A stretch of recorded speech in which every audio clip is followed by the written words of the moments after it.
Right. So I'm Lonnie Ray. Excuse me. I'm a two-time best-selling author, and I've helped over 100 people have the same claim to their name.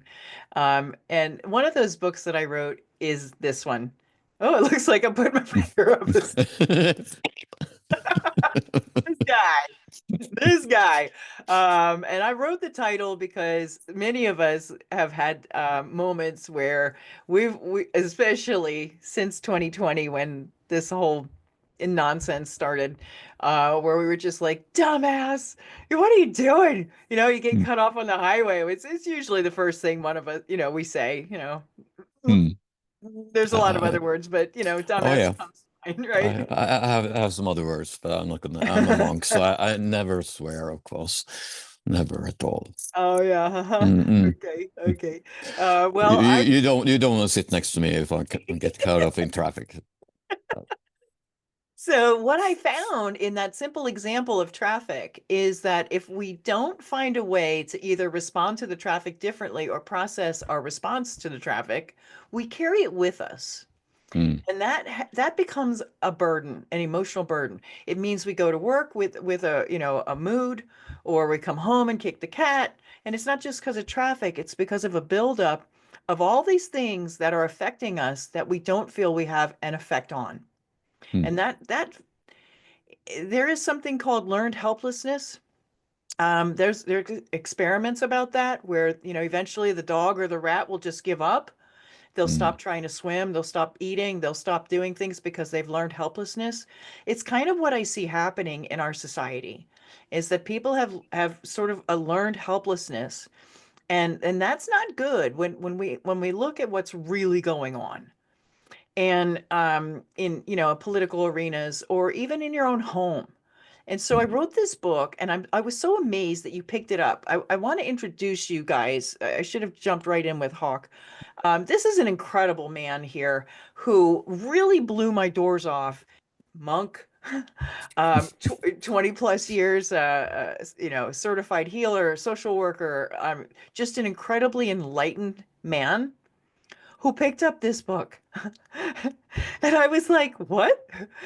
And and and then what happened is incredible. So what prompted you to pick up the book and and and talk about how you initially were drawn in, because there's something going on right now, Hawk, where people are like giving away their power once again to some Mm, spiritual guru, somebody professing to be something more than the person that they're talking to, and people mm, are living on their knees instead of standing up for themselves. So mm. let's just parlay right into that from there. Yeah. I walked along a spiritual path, and one thing I really honed is my intuition, and I guess that is why I just said, okay, how to deal with them. As I read books like how to deal with a psychopath and all of that, but there was something about it is okay, this is something I should read. And at the time, I was in a cult. Uh, the One of the five most dangerous cults in Sweden. It was a cult researcher said about it. Oh, I put And Norway. My bad. Sorry. Sorry, yeah, Norway. but the yeah, the one who started it, he's from Norway, so that's Ah, okay. okay, Uh, okay, okay. yeah, and the Lindby sect. I knew what I joined, but I wanted to because I didn't want to trust the media, what they've written about them, and what I found online. So I said, Yeah. okay, I will join there, and I did find that it was right what they said. I didn't find. I saw that they had some insights that were interesting, and there was a lot of good people there, but the whole system was geared towards using us for working, making money, uh, and funneling everything up towards the founder and his young wife. Oh, nice. Yeah. Pyramid And scheme. Okay, go ahead. yeah, absolutely, very much pyramid or MLM scheme, network marketing. Yeah, and and I also saw that they were hurting people, and I am not one who sees, if I see a fight and see somebody get beat down, I will be in the middle and I'll stop the fight. That is something I learned from working for more than 20 years in the toughest institutions in Norway. That you're not a bystander. You can't allow yourself to be a bystander or see somebody gets hurt. Yeah. So so I try to tell them again and again, okay, this this is not okay. You can't treat an elderly gentleman like this. You can't treat someone who has multiple diagnoses like this. This is not okay. They didn't care because I was just a grunt. I was just yeah. And I also did try to say that, I understand that I'm a newcomer to into this cult, but Jesus, I started reading the Bible when I was 4. I've been a healer since I can remember. I've read all the great works of spirituality, esoteric. I've been in multiple organizations where I explore this with other people. I'm not a newbie in this field. So, but they didn't want to listen. And and then I picked up a book, and at that time I was feeling a bit out of it. I was, if my memory serves me right, but I was fasting on my 20th day or something like that. Wow. Yeah, I had when I was there, I had the two periods of fasting for 40 days, and Wow. so I was a bit out of it, and reading that story sort of gave me a kick to the butt. That you know, it's it's important to set boundaries, both for I need to set boundaries for myself, but I also need to set boundaries for how I allow others to treat the people that I care about. So I did give them warning again. I said that I'm considering leaving the cult. And they said, no, don't do that, blah, blah, blah. Wanted to keep me there, of course. But they didn't change the ways. So I left. My two sons, they came and helped me. And Hold on one second. yeah, I just want to interject something because I yeah. remember that you told me you were in the process of reading this book and you hit a part where it was challenging because you were looking at how you were playing into this. And those Mm, weren't your words, but one of the five red flags is a repeat offender.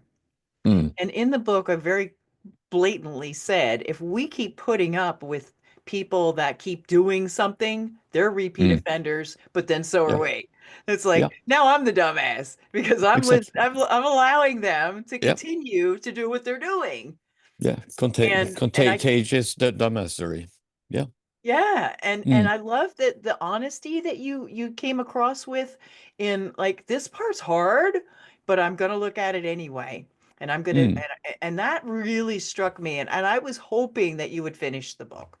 And mm. it's got a lot of pictures, guys. There's a lot of pictures. It's easy to go through, but but the messages are really succinct and you Mm, won't find the word toxic in there not once.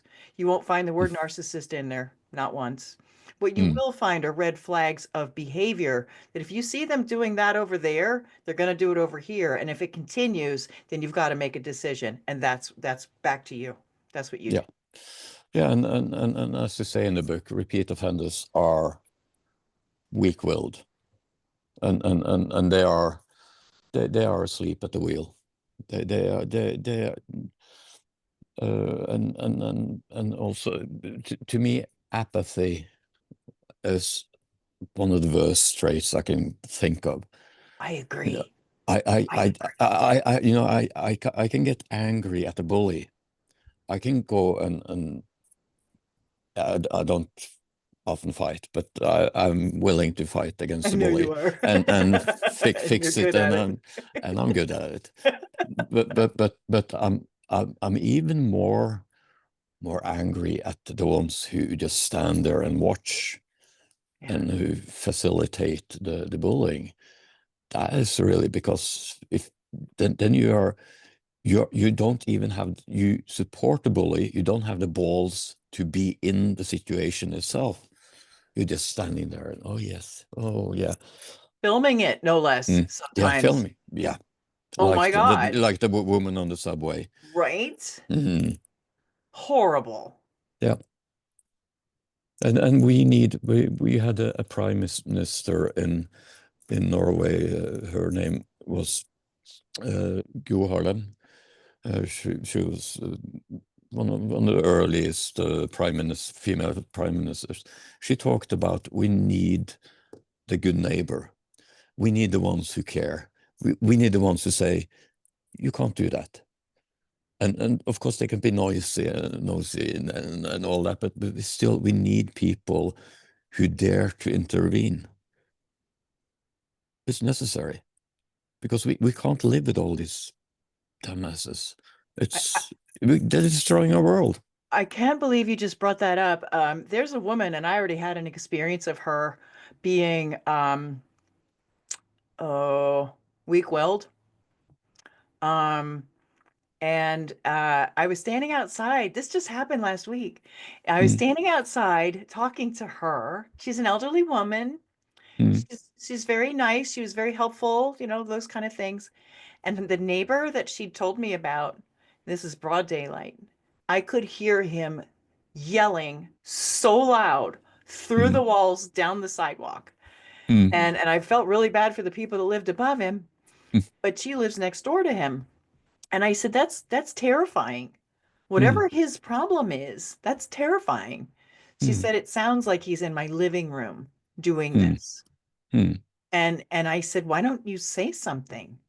mm, Well, and so I put it this way, Hawk, because she'll never change her ways. I said, I know, Elaine, you're too nice to do that. I mm, just feel badly that mm, it's disturbing you, but this guy is severely disturbed. It mm, was horrifying. mm. And she will never say anything. No, The and go along to get along type. mm, That's also why I wrote How to Deal with the Dumbass, What to Do and Say When They Come Your Way, because the go along to get along are weak-willed.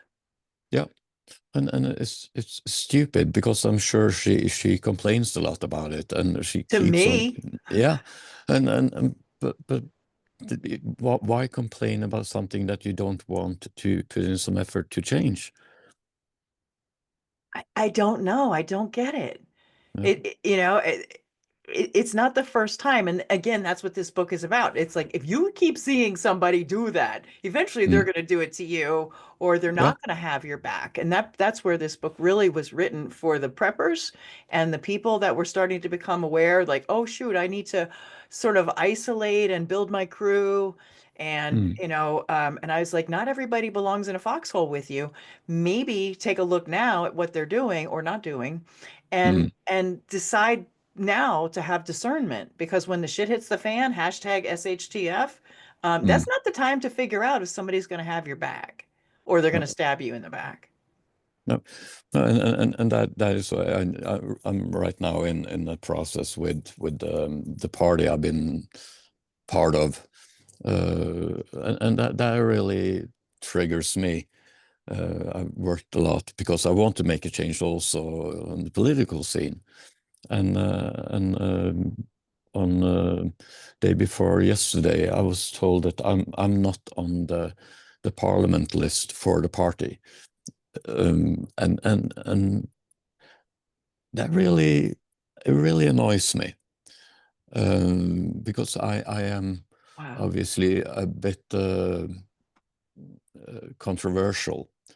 Sure, I'm honest and I do speak my mind, and sometimes I can be really, of course, but they made that decision without speaking directly with me, the head honchos of the party, and that really upsets me. So Thursday I may be looking for a new party because then I'll leave.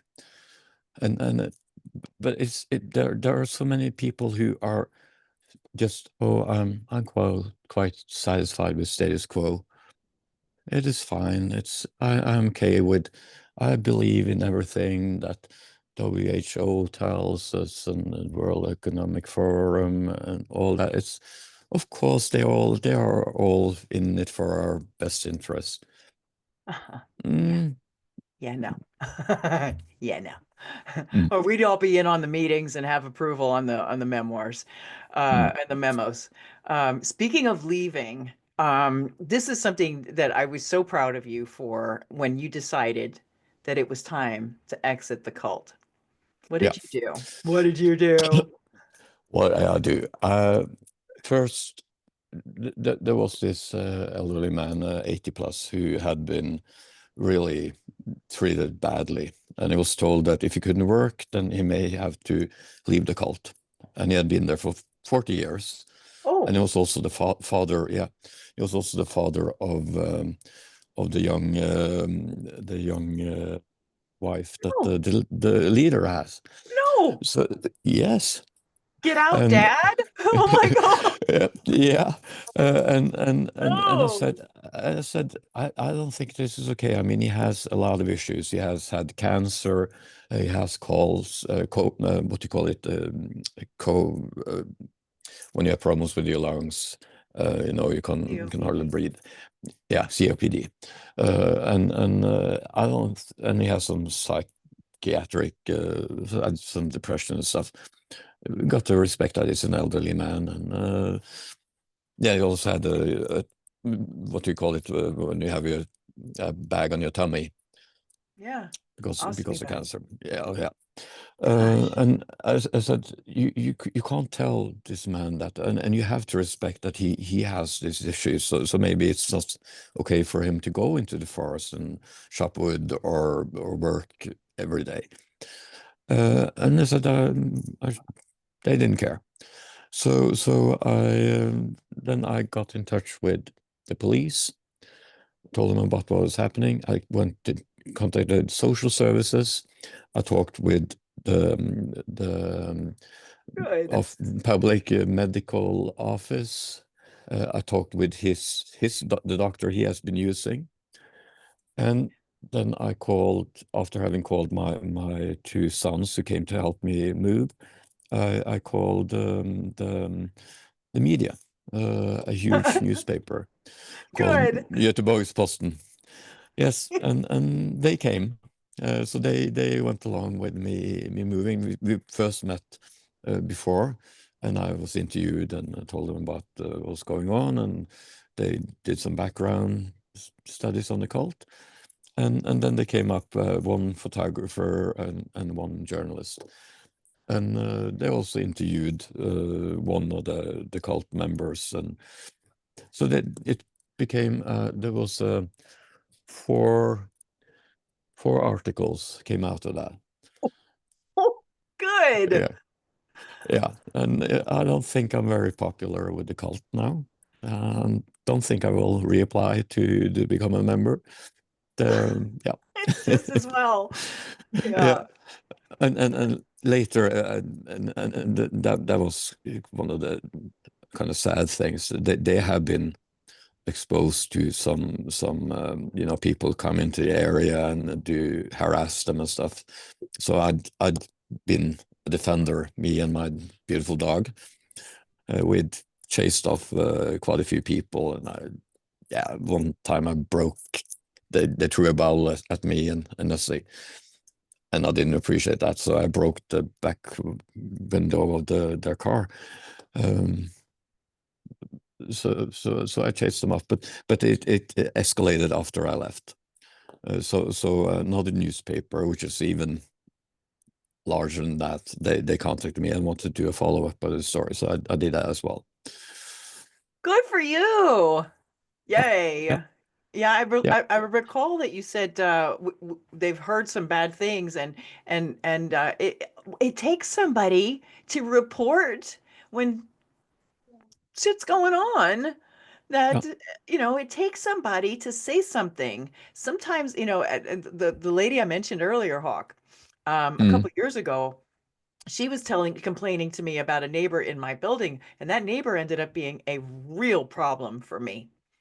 But mm, she was also out on the lawn singing at 2 and 3 a.m. And I said, if you mm, will please just say something about it, please say something. And she wouldn't, and she wouldn't, mm, and she wouldn't. And I said, it might just be that the property manager just needs one more person to say something. But mm, instead, I was the only one. And so then she turned it on me, the prop manager, and said, well, you're the only one that seems to have a problem with, or maybe it's you.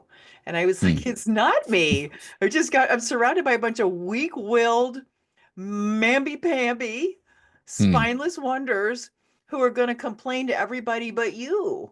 See, mm, and that's also why I wrote this book, because mm. we've got to become stand-up guys. Yeah. It might be, in a legal process, I just need one more person to say something, just one more Yeah. person to file a report. All we need is one more person, and then we Mm, have a case. yeah. And that is why I work on many different fields. That is why I do the work I do with politics and also on social media, where I, of course, and that's the thing. I play a part, but I'm also myself. I'm showing one fragment of myself, so I can be like a crazy child welfare worker who goes up and says really like that, or I can be the spiritual musician who's like, yeah. Hmm. And it's all of that, but of course it's just parts of who I am.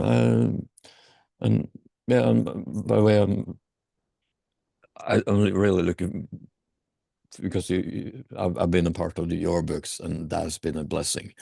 Uh, really, it's been a great part of my process, and I reread the books to find inspiration. But I'm also, if I may mention, that I'm part of a book that comes out on supposed to come out. We have pre-launch party on 31st of January. Terrific.